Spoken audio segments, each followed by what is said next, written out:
जस्ती दास बना ले उसे, वो तो अवसर मिलने पर भागेगा गुलामी से। हम जानबूझकर भगवान के दास बन रहे, उनकी सेवा में जा रहे। अब भगवान के सिवा हमारा कोई नहीं, बस भगवान की अधीनता। प्रपत्ति जैसे कोई किसी समर्थ के चरणों में गिर जाए, वो उसकी रक्षा कर ले, ऐसे प्रपत्ति हम भगवान के चरणों में लंबे गिर गए। अब हमसे कुछ नहीं होने वाला, त्राहिमाम आप देख लो, इन सबको भगवत प्राप्ति होगी। तो ये शरणागति के सहारा, जैसे जल में डूब रहा हो और कोई उसे किसी लकड़ी का, रस्सी का, वस्त्र का सहारा दे दे, ऐसे ही मैं भव समुद्र में डूब रहा हूं, मुझे भगवान के नाम का सहारा गुरु जी ने दे दिया। अब डट के नाम जप करना है। तो सहारा, प्रपत्ति, अधीनता, अवलंबन, ये सब एक ही बात के नाम है, आश्रय के। हमारा आश्रय भगवान, हमारी आसक्ति भगवान से और हमारा संबंध केवल भगवान से। तीन बातें सत्संग की पकड़ लो। निंदा करने वाले का आदर करें, तब हमारे जो सुकृत होंगे वो प्रियालाल कृपा करके सार्थक कर देंगे। सुकृतों का सार्थक होना है प्रियालाल करुणा करके हमारे नेत्रों में झलकने लगे, हमारा मन उनकी स्मृति में, उनके नाम जप में निरंतर लग जाए। श्रीपाद कह रहे हैं, ये सदैव श्यामा श्याम वृंदावन में खेलते रहते हैं। जितने अविद्यामय धाम हैं, मायाकृत लोकों को अविद्यामय कहते हैं। एक विद्यामय है, कैलाश, साकेत, वैकुंठपुरी, द्वारिका, ये सब दिव्य विद्यामय है। कह रहे हैं विद्यामय और अविद्यामय, इन सब से परे ये महाप्रेम में श्री वृंदावन धाम है। इस सब धामों का मूल वृंदावन का जो प्रेम रस है, ये बिना श्री जी की कृपा से नहीं मिलता। आपका वृंदावन आना, वृंदावन दर्शन करना, वृंदावन वास करना, सत्संग मिलना, ये केवल श्री जी की कृपा से है। अब विश्वास करो, जब श्री जी ने इतनी कृपा कर दी है तो वो मिलने वाली पूरी वृत्ति बना दी, अब मिलना बाकी है, ये आपको संभालना है। सबकी कृपा आपके ऊपर है, अब आपको अपनी कृपा अपने ऊपर कर लेनी है। अपनी कृपा, गलत आचरणों वाले मन को धिक्कारना, सही संग, सही विचार, सही क्रिया, इसका आदर करना जो शास्त्र प्रमाणित है, ये अपने ऊपर कृपा आप कर रहे हैं। भगवान नाम जप करना, भगवान लीला गुणानुवाद, भगवत भक्तों के चरित्र, भगवत भक्तों का संग, दूसरों की परोपकार भावना, परहित भावना, इसका आदर करो। दूसरों का अहित, प्रपंच वार्ता, काम चिंतन, काम क्रीड़ा, ये सर्वनाश करने वाली बात, इसका त्याग करो। ये होगा अपने ऊपर कृपा करना। गुरु की कृपा हो गई, शास्त्र की कृपा हो गई, श्री जी की कृपा, अब अपनी कृपा बकाया रह गई। आप जो प्रमाद स्थिति में समय काटते हैं, ये अपने ऊपर कृपा कर लीजिए। देखो, बिना आसनों का अभ्यास किए कोई ऊर्ध्वरेता ब्रह्मचारी नहीं हो सकता। यदि आप आसन में नहीं बैठते हैं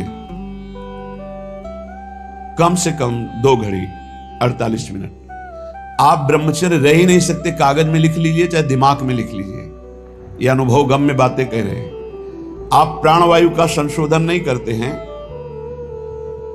आप अंदर मंत्र नहीं चलाते हैं, आप ब्रह्मचर्य रह ले, असंभव बात है। बिना किसी क्रिया के उसका पतन हो जाएगा। सिद्धासन ऊर्ध्वरेता ब्रह्मचारी जी के लिए अत्यंत आवश्यक। आदर का पात्र वही है जो ऊर्ध्वरेता हो जाता है। अगर सिद्धासन में नहीं बैठे तो ऊर्ध्वरेता की गुंजाइश ही नहीं है। प्राण संशोधन नहीं है तो निरंतर मंत्र वृत्ति चला ही नहीं सकते, क्योंकि स्थूल प्राण है, मंत्र तो सूक्ष्म प्राण में निरंतर चलते हैं। हमारी प्रार्थना है, सेवा करो 24 घंटे में 1 घंटा ही सही, पर जवान साधक को सिद्धासन और पद्मासन का अभ्यास करना चाहिए। जिस समय हम 24 मिनट क्रॉस करेंगे आसन में बैठकर, तो हमारे शरीर में भयंकर पीड़ा होगी, जांघों में, हर नस नाड़ी में।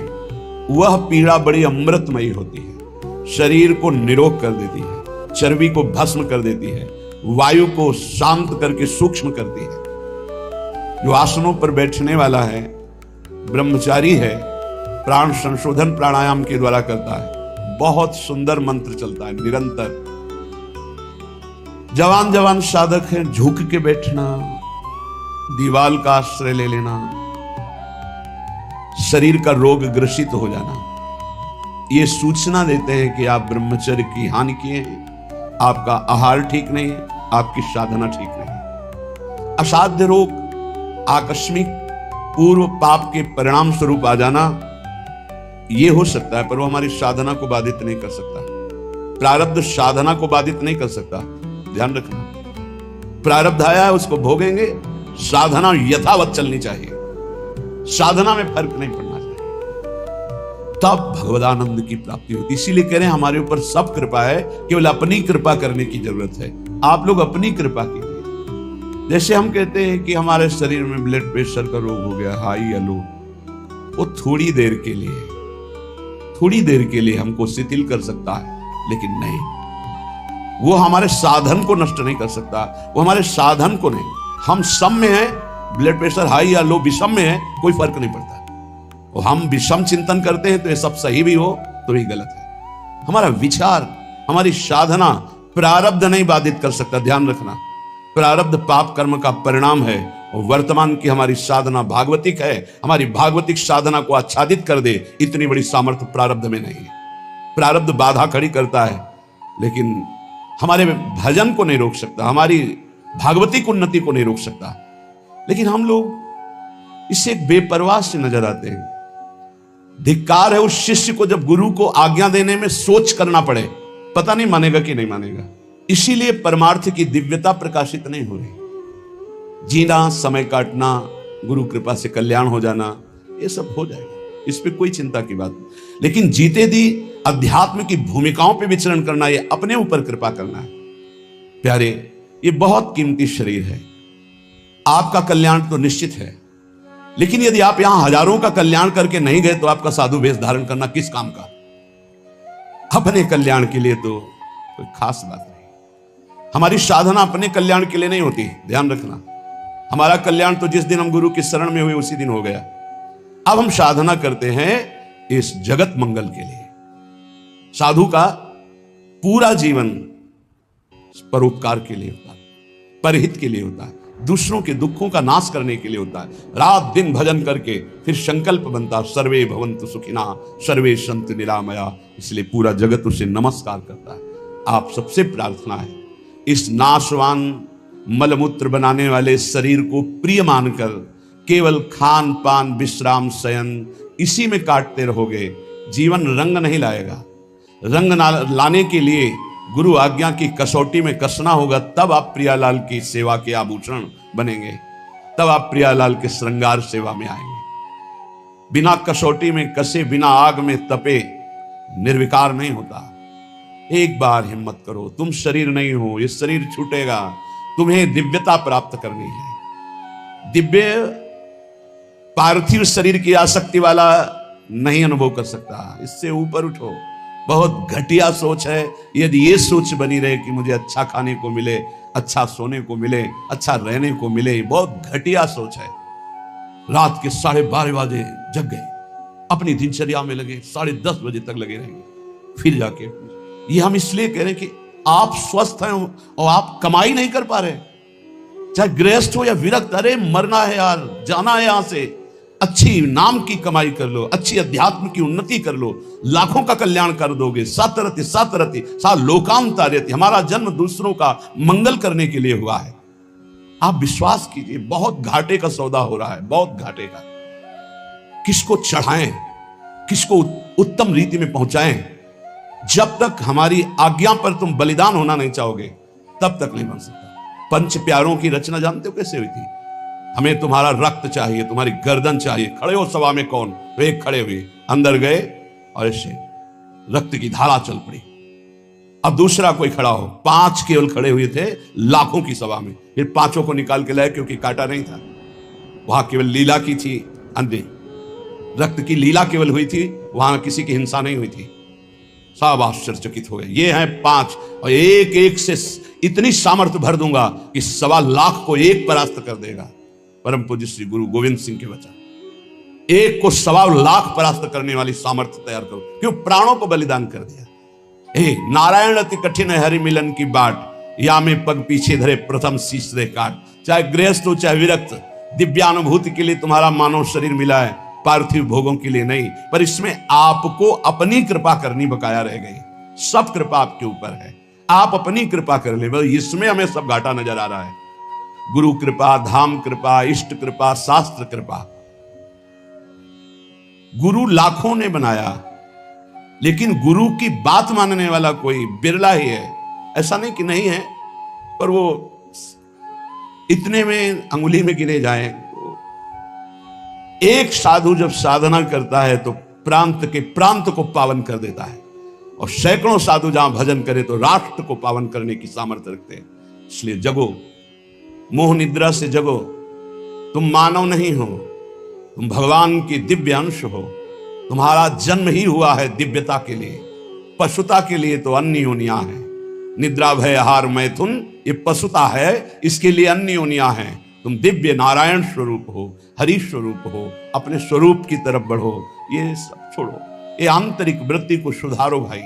खान पान विश्राम ये कुछ नहीं है, कुछ नहीं है। पूरा जीवन खाते खाते मर जाओगे, फिर भी रसेंद्री तृप्त नहीं होगी। भोगते भोगते मर जाओ पर जनेंद्री तृप्त नहीं होगी। देखते देखते मर जाओ पर नेत्रेंद्री तृप्त नहीं होगी। ये कैसा झूठा नाटक। इस नाटक का पर्दाफाश करने के लिए तुम जन्मे हो, अपने हृदय के नाटक का पर्दाफाश करने के लिए। यही सुकृत है, यही तप है, और ऐसे हृदय वालों का आकर्षण श्री प्रियालाल करते हैं। बिना देखे जीवन चला जाए तो धिक्कार है जीवन को। क्या देखना है प्रिया प्रीतम। इन्हीं आंखों से ऐसे स्पष्ट, इन्हीं नयनन सब सुख देखें, अपनो जन्म सुफल करे लेखें। इसके लिए श्रीपाद वर्णन करें। सुक्षीणा धमनी ततो मृज वपु केशो जरत कंथया कौपीने न चचीर खंडक कृते नाढ्योति सौम्याकृति तूष्णीका सकला धमाधम इवात्यंतम विदूरे चरन श्री राधा पद दास्य लीन हृदयो वृंदावने श्याम कृति। बोले इतना साधन में तन्मय है कि भोजन बहुत अल्प हो गया, इसलिए सुक्षीणा धमनी, नस नाड़ियां एक एक गिन लो। देखो यह है अपने ऊपर कृपा। और आपसे सच्ची कहते हैं, कई कई दिन भोजन न मिलने पर भी ना शक्ति का ह्रास और न निराशा न चेहरा उदास। कैसे? साधन बल। आसनों में बैठने वाला, प्राणों का संयमन करने वाला कभी भी तेज रहित नहीं हो सकता, उत्साह रहित नहीं हो सकता, क्योंकि उसके पास बहुत बड़ी सामर्थ्य है। भजन, ब्रह्मचर्य, आसन, प्राणायाम, बहुत बड़ी सामर्थ्य, बहुत बड़ी किसी भी संप्रदाय का हो, यह अत्यंत आवश्यक है, अत्यंत आवश्यक है। कोई सुन नहीं रहा। ये अपने ऊपर कृपाए राग त्यागी वैरागी कहलाने वाले आप हैं, परमार्थ के पथिक हैं। सुख क्षीणा धमनी ततो मृज वपुः केशो जरत कंथया। शरीर की एक एक नस नाड़ी गिन ली जाए ऐसी, क्योंकि अल्पाहार। पूज्यपाद उड़िया बाबा, पूज्यपाद मग्नानंद सरस्वती जी महाराज, श्री स्वामी अनंग बोधाश्रम जी, रोटी राम बाबा, एक सितवा बाबा, ऐसे ऐसे सिद्ध महापुरुष। एक दिन सितवा बाबा जा रहे थे तो गांव में पहले शौच बाहर जाया जाता था, तो एक लोटे में 3 माताएं शौच। उनमें से एक ने कहा कि तुम्हें कितना? बोले 2-3 चुल्लू। बोले हाथ तो साफ नहीं हुआ होगा। बोले आटा लगाना है, साफ ही हो जाएगा उसमें। विनोद में उसने कहा आटा लगाने में तो साफ ही हो जाए। उसी समय सितवा ने संकल्प लिया, जीवन कभी रोटी नहीं खाऊंगा। वो अन्न भुंजवा लेते और वो से इतना ऐसा, वो बड़े सिद्ध महापुरुष हैं। रोटी राम बाबा जिस समय प्रधानमंत्री इंदिरा गांधी थी, ये दर्शन करने जाया करती थी, जिससे देवराहा बाबा के बड़े सिद्ध महापुरुष रोटी राम। बस हाथ में ऐसे रोटी ले ली, बस उसी को पास, बस ये 56 प्रकार के भोग प्रियालाल पावे। देखो स्वामी जी उत्तम भोग लगाए, मोर मरकट को सेवैं। ऐसे प्रसाद बिहारी जी का ले लेते हो सब। आप चना पाके, हे भाई कमाने आए हो, लक्ष्य पे तीर एकदम अमोघ बाण की तरह जाना चाहिए। यही समय कमाने का, यही समय कमाने का और यही समय गंवाने का है। जिसकी जवानी तप में, उसकी वृद्धावस्था महान आनंद में। जिसकी जवानी भोग में, उसकी वृद्धावस्था दुर्गति में। कागज में लिख लो। और जिसका प्रारंभ से भजन उसका अंतिम भगवदाकार निश्चित, जिसका प्रारंभ विषयाकार, अंतिम बदलना बड़ा कठिन। ये जीवन की बातें कह रहे हैं। सुख क्षीणा धमनी ततो मृज वपुः। कैसे कैसे तुम्हें बताएं, लक्ष्य ही नहीं है तो कैसे बताएं। लक्ष्य जब बन जाएगा तो नहीं खान पान ते भावे है, नहीं कोमल वसन सुहावे है, सब विषय लगे ते खाला है, हरियासिक का मग न्यारा है। हलवा और गुलाब जामुन पाने वाले लाखों हो सकते हैं, लेकिन प्रियालाल के लिए आंसू बहाने वाले दो कहो हरिवंश रस बिरलो समझनहार, एक दो ही जो पाइए खोजी सब संसार। सत्य सत्य परम सत्य बात कह रहा हूं। परम कसौटी कस के अपने आप को झोंक दो तपस्या में, अभी आगे प्रियालाल मिल जाएंगे। दिव्य अनुभूतियां बिना गुरु की आज्ञा पर चले दिव्य अनुभूतियां नहीं हो सकती। एक खा पी के मोबाइल से गंदी बातें देख के समय काट लो, प्रिया प्रीतम की दिव्य लीला देखने का अधिकार नहीं प्राप्त कर पाओगे, मान लो। और एक बार चढ़ाई पे चढ़ जाओ तो सब खत्म हो गया। साधन काल में एक कवल अन्न पूज्य पादुरिया बाबा, सिद्धावस्था में 70 घरों में एक दिन में भिक्षा पाने जाते थे। एक दिन में 70 घरों में, अगर एक एक कवल पाते होंगे तो 70 कवल पाते। समझ लीजिए आप, एक बार चढ़ाई पे चढ़ जाओ, खेल हो गया, भगवत साक्षात्कार हो गया। अब क्या, अब तो बादशाह हो गए, घूमो आनंद मगन घूमो, कोई परास्त नहीं कर सकता। पर चढ़ाई ही नहीं चढ़ रहे। बिना विजयी हुए कोई सम्राट नहीं बनता। संतों को बादशाह का बादशाह कहा गया है। चाह मिटी चिंता मिटी मनुआ बेपरवाह, जिनको कछु न चाहिए वो साहन के साह। देखो तुम गुलाम हो या शहंशाह हो। बड़ी विचित्र दुर्दशा है, बड़ी विचित्र दुर्दशा।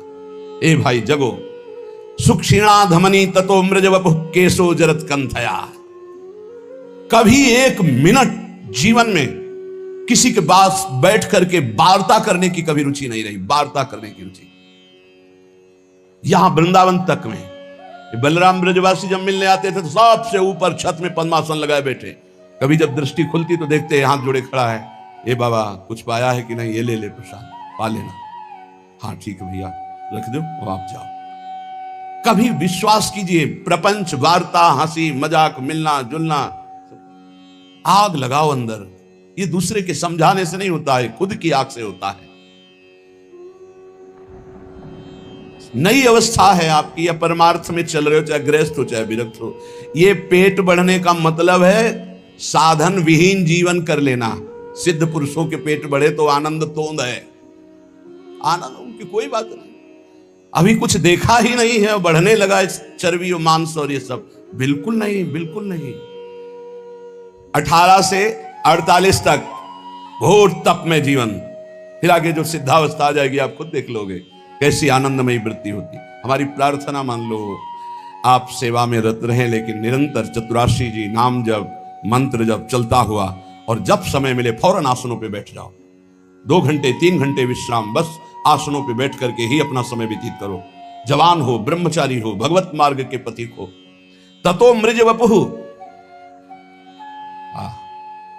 कभी शरीर में साबुन तेल सांसारिक वस्तुएं इनका प्रयोग मत करो, वैसे प्राय नहीं करते, मत प्रयोग करो। कह रहे कि अमृज वपुः, ये साबुन लगा लगा करके इसके चमड़ी को चिकनी करके क्या तुम्हें संसार को दिखाना है? किसके? साबुन घोर रजोगुणी वस्तु है, शरीर में नहीं कभी लगाना। अगर कभी जटा आदि की बात आती है धोने की, तो सात्विक वस्तुएं आती है, रीठा आदि ऐसी घोर के डाल लो, जल डाल लो, उचित साफ हो जाती है। जीवन में कभी नहीं, गंगा मैया की कृपा से गौ अपने आप निर्मल, ऐसे कहीं भी तेल का कभी प्रयोग ना हो तो कभी जू नहीं पड़ सकते, ध्यान रखना। कभी जटा में कोई कीड़ा नहीं पड़ सकता यदि आपने तेल का प्रयोग नहीं। किस बात का तेल का प्रयोग करना है? क्यों? चमड़ी चिकनी करनी है? अब तो भाई सेटिंग फिटिंग सब पता नहीं चलता है कि क्या साधुता है, क्या बैरागी की पद्धति, क्या नियम, कुछ पता ही नहीं चलता है। धातु स्पर्श करना बैरागी को मना, तो 14 अंगूठियां पहने। बड़ा लगता है, बड़ा विचित्र लगता है। साधुता का बहुत सर्वनाश होता चला जा रहा है। संन्यास मार्ग और धातुओं की अंगूठी, साधु और वचन की निष्फलता, बिल्कुल झूठे शब्द बोले जा रहे साधु बेस रख के। तब तक क्या है, परमार्थ का क्या स्वरूप समझा जाए? साधु के वचनों पर विश्वास होता है। आप आएंगे, जी कह दिया कि हां, तो 5 मिनट पहले उपस्थित वहां आएंगे। अगर बाधा हमारे पहुंचने में पहुंच रही तो सूचना पहले पहुंच जाएगी, क्षमा कीजिएगा अमुक समस्या के कारण। साधु के वचन ही होते। अमार्जित शरीर, केवल जल से धुल लिया बस, गंदी होनी चाहिए चमड़ी, पागलों जैसी स्थिति शरीर की बना। कभी दोनों कपड़े नए नहीं होने चाहिए, एक पुराना जरूर होना चाहिए, नीचे का पुराना ऊपर का नया, ऊपर का पुराना तो नीचे का। एक साथ कभी नए वस्त्र मत धारण करो, जो एक मर्यादा है उससे चलो।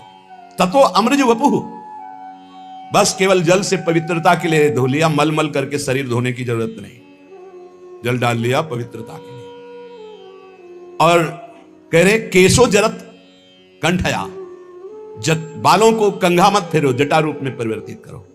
श्रीपाद कह रहे आज्ञा करें। किसी किसी का स्वभाव होता है महीने, 1.5 महीने, 2 महीने में बना लेना, वो बराबर। 2 ही मार्ग हैं, एक जटा रखना, एक पूर्वाभ्यास। इस शरीर का रहा है 10-12 वर्ष में मुड़वा ले तो मुड़वा ले, 10-12 वर्ष तक कैसे पड़े। किसी किसी का अभ्यास होता है, जैसे पूज्य गुरुदेव भगवान प्रति 2 महीने में। 2 ही पद्धतियां हैं। वस्त्र कंथया कौपीनेन च चीरखंड कृते, 2 लंगोटी 2 अचला, एक ऊपर का ओढ़ने का। जब तक ये फट न जाए, कोई दे रहा है तो स्पर्श किया जाता है, उसकी मर्यादा है, हमें नहीं चाहिए, ऐसे नहीं बोला जाता। कोई दे रहा है तो पहले उसे लिया, माथे से लगा लिया, फिर वापस कर दिया। बहुत अच्छा। जो सुलझा हुआ, अभी कर्नाटक से सन्यासी जी आए थे, उनको वस्त्र दिया, लिया, ऐसे माथे पे लगाया, और बहुत जो शास्त्र सम्मत साधु संघ के एक एक उनके आचरण प्रमाणित होते हैं। ऐसा नहीं कहा मुझे नहीं चाहिए, लिया उन्होंने, माथे पे लगाया, सूंघा भी, फिर इनको दे। नहीं चाहिए हमें, हमारे पास है, बस साधु हैं। बहुत अच्छा लगा, बहुत अच्छा लगा। शरीर कैसा, बोले एक एक नस के, एक बार चढ़ जाओ प्यारे, एक बार चढ़ जाओ। इस अध्यात्म की ऊंचाई पर पहुंचने के लिए एक बार ये अविद्या को छीड़ करो। ये शरीर अविद्या है, अविद्या, घोर अविद्या। इससे प्रीति मत करो, मत करो। यावत स्वस्मिदम कलेवरम यावत च दूरे। जरा कैसे सच्चाई से, यार हमारी इच्छा है एक बार, हमें सभा में इसीलिए आज बात रखी, हमारी इच्छा है एक बार प्राणों की परवाह छोड़कर एक बार ऐसे साधन में लगो जिससे प्रियालाल की प्राप्ति हो, जिससे प्रियालाल की दिव्यता हो, और उस दिव्यता से हम जगत मंगल कर सके। एक दिन बलराम ब्रजवासी ने कहा, बाबा तुम हो तो चल रहा है, सत्संग सुनने को मिल रहा है, तो आप चले गए तो फिर क्या होगा? उनका ये बगीचा है हमारी श्री जी का लगा हुआ है, इसमें कोई ना कोई तो तैयार करेंगे श्री जी। वही बात तैयारी की, हृदय में की, बिना तप के, बिना साधना के सब नौटंकी नाटक होता है। प्रवचन करना, ये 4 को रिझाना, हाँ बहुत नौटंकी नाटक। क्या समझते हुए देने वाले जो आते हैं ना, संसार के भोगों को देते हैं, ये पैर पुजवाते हैं, ये चाकरी करवाते हैं, साधुन से करवावे सेवा, नरक जाते हैं। बहुत गंदा संसार का संग। उठो और अपनी दिव्यता को पहचानो और ऐसी शक्तियों को संचय करो कि ऐसे कभी न करना पड़े। हम चाहते हैं कि अध्यात्म की ऊंचाई पर हम चढ़ावें। हमारी बात मान लेना, अगर ब्रह्मा की भी ताकत नहीं कि तुम्हें गिरा दें, हम आपको बहुत बड़े बल से संयुक्त होकर कह रहे हैं, पर हमारी आज्ञा पर चलने के लिए बस गुरुदेव भगवान कह रहे थे कि बस मान लो, जान जाओगे, सुनना मत किसी की, मान लो मेरी बात। अक्षरशः गुरु के वचन परम सत्य। तुम किसी की सुनना मत, अर्थ मत पढ़ना, जान जाओगे अपने आप। मान लो मेरी बात, लगे रहो नाम बाणी में, लगे रहो नाम बाणी में, सब जान जाओगे। वो एक एक अक्षर महाराज का बिल्कुल साक्षात्कार होते हैं जीवन में, एक एक अक्षर। कौपीनवंता खलु भाग्यवंता, बहुत बड़ा भाग्यशाली होता है जो कौपीनवंता। लंगोटी धारण करने का मतलब समझते हो? लंगोटी लगा लिया तो काछ वाछ मन निश्चल राखे, धन धन जननी तेरी रे। ये फिर हम आ गए उसी लाइन पर, बार बार कहे, ये जिनके पास मोबाइल हो टच वाला, इस दुश्मन को छोड़ो। सत्संग के बहाने कुसंग नहीं, सत्संग सुनने के लिए और यंत्र रखो। अभी हमको किसी ने दिखाया था कि 700 घंटे सत्संग सुन सकते हो इतनी बड़ी चिप में, वो लगाओ, वो सत्संग सुनो, मत रखो ये टच वाला मोबाइल। कि यही अवस्था है दिव्यता की तरफ चढ़ने की। अरे कोई समझाने वाला नहीं था, तब हम आग में पैर रखकर चल रहे थे। आगे बढ़ो, चाहे गृहस्थ हो चाहे विरक्त, जब तक तप में जीवन, पवित्र जीवन, निष्काम जीवन नहीं, तब तक अध्यात्म की ऊंचाई नहीं मिलेगी। कल्याण बहुत छोटी बात है, कल्याण तो पुत्र के बहाने नारायण बोल दिया तो कल्याण हो गया। कल्याण करने हम नहीं आए, हम बाबा जी लोग हैं, जगत का मंगल करने आए हैं। अपना मंगल तो हो गया, जिस दिन घर से निकले थे प्रभु के लिए उसी दिन हो गया। एक बार कोई भगवान की शरण में हो जाए तो आजीवन निर्वाह करते हैं। हमारा उद्देश्य जगत मंगल, सतरति सतरति सालोकांतार्यति। कैसे प्रियालाल का प्रेमी जन होता है, बोले सुक्षीणा धमनी ततो अमृज वपुः केशो जरत कंथया। एक एक नस नाड़ी दिखाई दे रही है। ततो अमृज वपुः, कभी शरीर साफ नहीं करते, बस स्नान कर लिया, मन लगा हुआ है, रज लगी हुई। केशो जरत, जटाएं बन गई हैं। बहुत बड़ी स्थिति के लिए तुम लोगों को श्री जी ने निकाला है घर से, अब चूकना नहीं। अब ये प्रमाद स्थिति मुझसे सही नहीं जाएगी, आपकी प्रमाद स्थिति नहीं सही जाएगी, उठो। केशो जरत कंथया, हर साल नए कम्बल, हर साल नए वस्त्र, हर साल नई वस्तु। अरे कभी तो रोको कि मुझे नहीं चाहिए, तो मुझे शीतलता लगे, नहीं चाहिए। कंबल से सर्दी थोड़ी रुकते हैं जवान साधु। ब्रह्मचर्य, तपस्या, आसन, इनसे सही जाती। कभी जिंदगी में स्वेटर, गरम साल, बनियान, ये सब कभी जिंदगी में नहीं। ये तो अब शरीर अस्वस्थ है, भगवान जैसे रखे, कभी नहीं। पूछ लेना, बस बलराम ब्रजवासी हैं कि जब बहुत सर्दी थी, बोले बाबा का व्यवस्था करें, तुम अगर कर सकते हो तो अपने, तुम्हारे यहाँ गेहूं का व्यापार होता है आटे का, उसका बोरा ले आओ। तो बोले सिल के ले आएंगे, शाम के ले आया, वही ओढ़ते थे। एक कुशासन पड़ा है, बोरा डाल लिया ऊपर, समय काट लिया अपने। 2 बजे से परिक्रमा शुरू वृंदावन की। ये परिक्रमा, नाम जप, साधना, ये सब दिव्यता भगवत प्राप्ति के लिए है। कौकुनेन चीर खंडक कृते, कपड़ा जब तक पहनने लायक हो तब तक दिखावटी नहीं होना चाहिए। हम कभी कल परसों एक साधक से कहा, बहुत है एकदम मलिन, हम कहा देखो दिखावटी नहीं, स्थिति में मलिनता हो तो ठीक है वस्त्र की, लेकिन दिखावटी नहीं। दिखावटी दिखता है, अच्छे कपड़े ऊपर जब हैं तुम्हारे पास, ऊपर डालिए, एक नीचे मलिन पहनी। दिखावटी मत कीजिए कि कोई कहे कि तुम बहुत वैराग्यवान हो, दिखावटी नहीं।